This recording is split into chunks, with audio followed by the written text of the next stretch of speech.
ও হাসপাতাল বর্জ্য ছাড়াও বুড়িগঙ্গায় প্রতিদিন 10,000 ঘনমিটারের বেশি শিল্প বর্জ্য ফেলা হচ্ছে।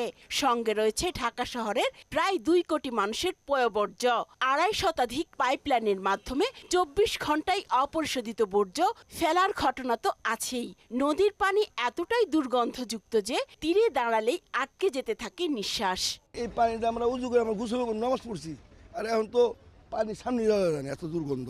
অনেক পরিষ্কার ছিল পানি, একদম পরিষ্কার ছিল, গোসল করতাম। মানে পানি অনেক ময়লা, বহুত ময়লা বুড়িগঙ্গা নদীতে, হাজার হাজার টন ময়লা হবে। ময়লা আবর্জনা সব ড্যামে আয়া পড়ে নদী, এই কারণে। চিকিৎসা বিজ্ঞানের তথ্য মতে জলজ প্রাণী বেঁচে থাকার জন্য পানিতে সর্বনিম্ন 4 মিলিগ্রাম দ্রবীভূত অক্সিজেন থাকা প্রয়োজন।